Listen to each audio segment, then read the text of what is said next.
David has been anointed a second time and is now the official king of Judah. But not all of those in the opposing camps are thrilled. Certainly, he was not appointed king over all of Israel. Let's see what unfolds as we study together.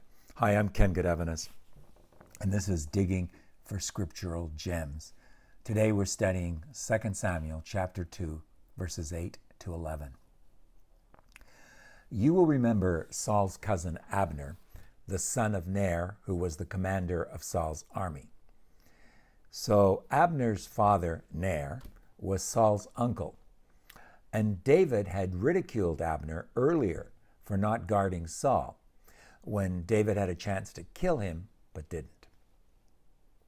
Anyway, now with Saul and 3 of his sons dead, that was Jonathan, Abinadab, and Malchishua, Abner takes his 4th son, Ishbosheth, and brings him to Mahanam. This place is identified in Genesis chapter 32 as the location where Jacob had been met by God's angels. Jacob named it as the name translates into God's host. Spoiler alert, this place will come into play later on in 2 Samuel when David has his troubles with his own son, Absalom.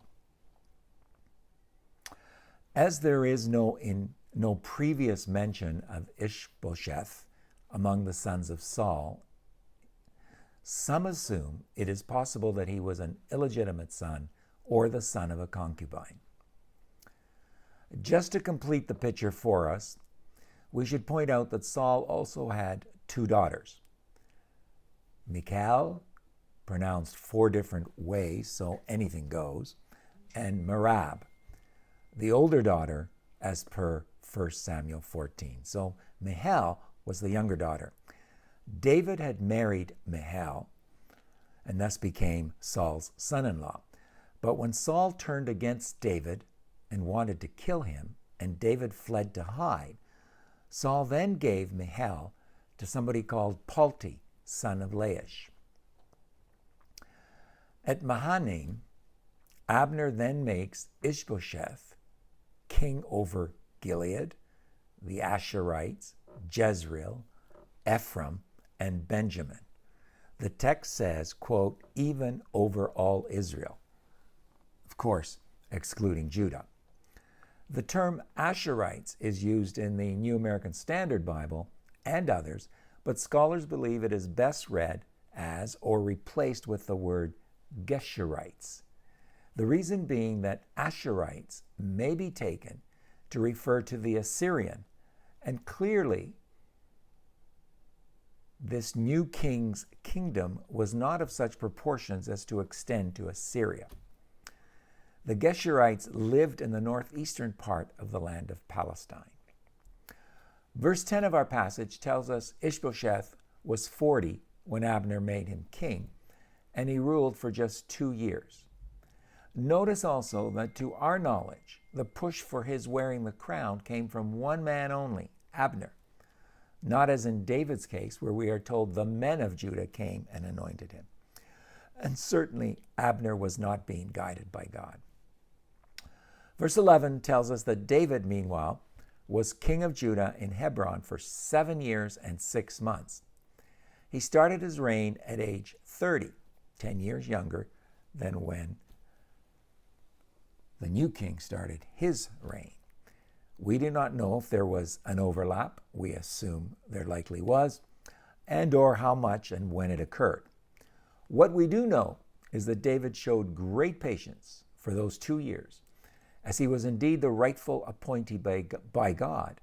But rather than go and defeat Ishbosheth himself, he waited on and trusted in God. What a model for us. An interesting short passage, but still worthy of a little further digging. The name Ishbosheth means in Hebrew, man of shame. It presupposes an earlier form such as Ishbaal, man of the Lord, with the word Baal being used with reference to Israel's God. But because the Canaanite storm god was also named Baal, that part of the name was later replaced with the word shame. It was seen that in his position, cousin Abner would know a lot of things, including that David had been anointed king over Judah. But he wanted to appoint Ishbosheth as a figurehead so he could continue having great power in the kingdom, as he did under Saul. David Gusick makes this interesting observation. He writes, "It seems strange that many of the tribes preferred Ishbosheth to David.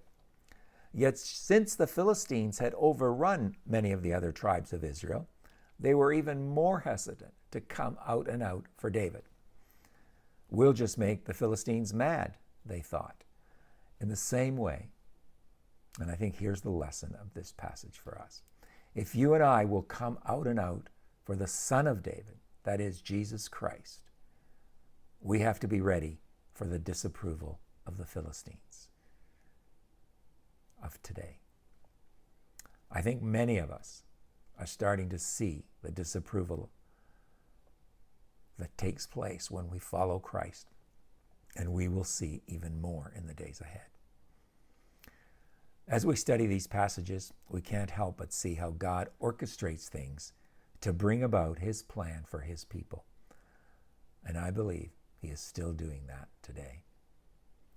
Back in 2 Samuel, the stage is now set for some action between these two kings.